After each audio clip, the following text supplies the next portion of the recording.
नमस्कार दोस्तों, स्वागत करते हैं आपका हमारे चैनल में।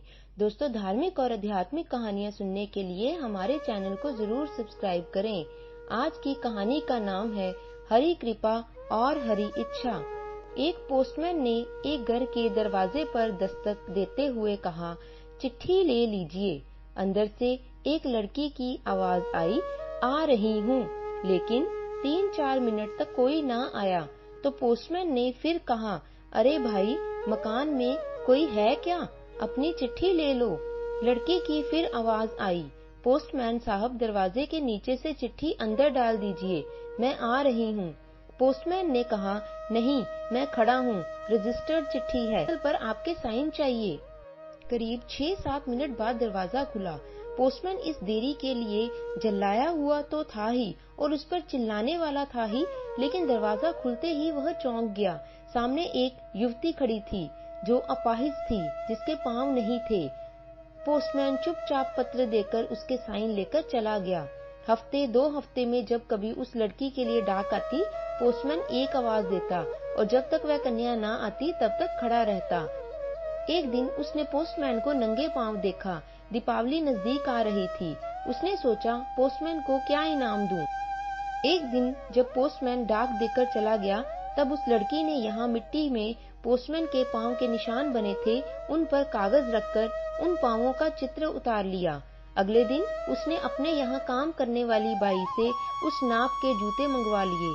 दीपावली आई और उसी दिन पोस्टमैन ने गली के सब लोगों से तो इनाम मांगा और सोचा कि अब इस बिटिया से क्या इनाम लेना, पर गली में आया हूँ तो उससे मिल ही लूं। उसने दरवाजा खटखटाया। अंदर से आवाज आई, कौन? उत्तर मिला, पोस्टमैन। बालिका हाथ में एक गिफ्ट लेकर आई और कहा, अंकल, मेरी तरफ से दीपावली पर आपको यह भेंट है। पोस्टमैन ने कहा, तुम तो मेरे लिए बेटी के समान हो, मैं तुमसे गिफ्ट कैसे ले सकता हूँ। कन्या ने आग्रह किया कि मेरी इस गिफ्ट के लिए मना नहीं करें। ठीक है कहते हुए पोस्टमैन आगे चला गया। बालिका ने कहा, अंकल, इस पैकेट को घर ले जाकर ही खोलना। घर जाकर जब उसने पैकेट खोला तो विस्मित रह गया, क्योंकि उसमें एक जोड़ी जूते थे। उसकी आंखें भर आई। अगले दिन वह ऑफिस पहुंचा और पोस्ट मास्टर से फरियाद की कि उसका तबादला फौरन कर दिया जाए। पोस्ट मास्टर ने कारण पूछा तो पोस्टमैन ने वे जूते टेबल पर रखते हुए सारी कहानी सुनाई और भीगी आंखों और रुंधे हुए कंठ से कहा, आज के बाद मैं उस गली में नहीं जा सकूंगा।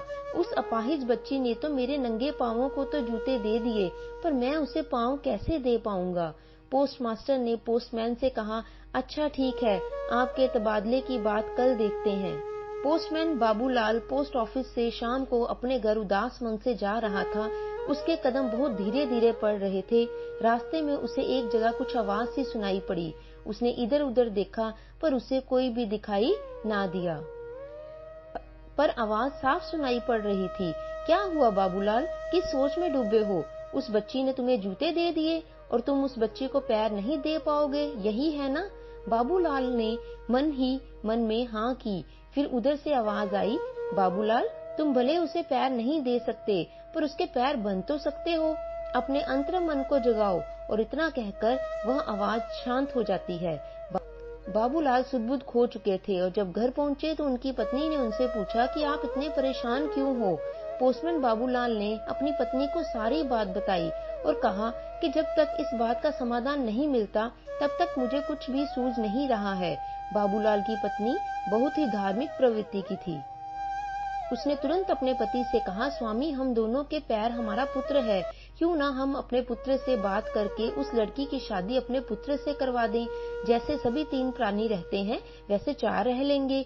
बाबूलाल अपनी पत्नी से बोले, पता नहीं हमारा पुत्र इस बात के लिए राजी होगा या नहीं, और कहीं राजी करके मैं उसके साथ अन्याय तो नहीं करूंगा। मुझे कुछ भी समझ में नहीं आ रहा है। इस पर उसकी पत्नी ने उसको कहा कि आप अपने मन में बिल्कुल भी शंका मत लाइए, अपने पुत्र से हम लोग बात करेंगे। अगर वह राजी हो जाता है तो ही सही, और अगर वह राजी नहीं भी होता तो हमारे और आपके मन से ये बोझ तो नहीं रहेगा कि हमने उस लड़की को पैर देने की कोशिश नहीं की। दोनों पति पत्नी उसी क्षण अपने पुत्र के कमरे में गए और उसको आवाज दी।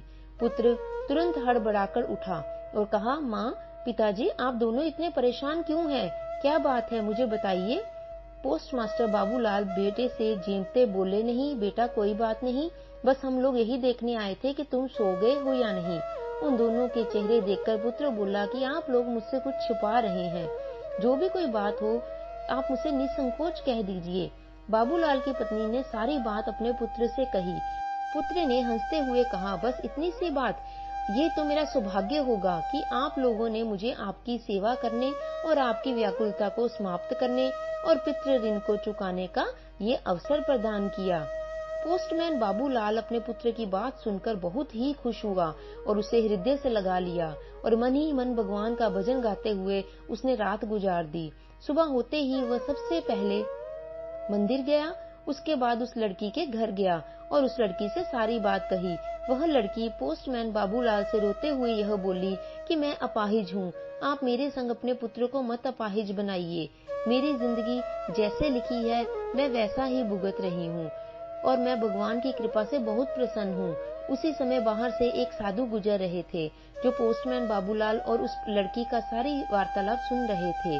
उन्होंने दरवाजे पर आकर नारायण नारायण बोला, जिसको सुनकर बाबूलाल ने उस साधु को प्रणाम किया। उस लड़की ने भी साधु को प्रणाम किया। साधु ने उन दोनों को आशीर्वाद देते हुए कहा, पुत्री, इस संसार में जो हम चाहते हैं वह हमें मिलता है तो यह हरि कृपा होती है, और जो हम नहीं चाहते हैं वह हमें मिलता है तो ये हरि इच्छा होती है। इस समय पोस्टमैन तुम्हारे पास हरि इच्छा से आए हैं, हरि इच्छा का सम्मान करो और शादी के लिए हाँ कर दो। उस साधु की बात सुनकर उस लड़की ने झट से हाँ कर दी। फिर बाबूलाल ने अपने पुत्र से उसकी शादी खूब धूमधाम से करवाई।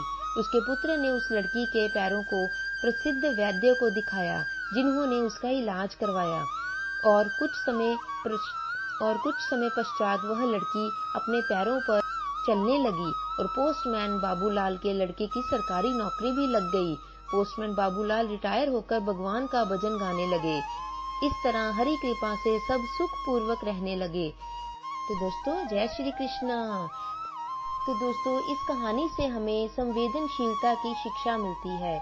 ईश्वर से प्रार्थना है कि वह हमें संवेदनशीलता रूपी आभूषण प्रदान करे, ताकि हम दूसरों के दुख दर्द को कम करने में योगदान कर सके। संकट की घड़ी में कोई ये नहीं समझे कि वह अकेला है, अपितु उसे महसूस हो कि सारी मानवता ही उसके साथ है। बोलो हर हर महादेव। तो दोस्तों, आशा करते हैं आपको हमारी आज की यह कहानी अच्छी लगी होगी। यदि अच्छी लगी है तो इसे लाइक और शेयर जरूर कीजिए, और यदि आप हमारे चैनल पर नए हैं तो इसे सब्सक्राइब करना मत भूलिए। अगली बार एक और नई कहानी के साथ आपके समक्ष उपस्थित होंगे। तब तक के लिए अपना ध्यान रखें, स्वस्थ रहें, खुश रहें और हर जगह खुशियां बांटें। कहानी को अंत तक देखने के लिए आपका बहुत बहुत धन्यवाद।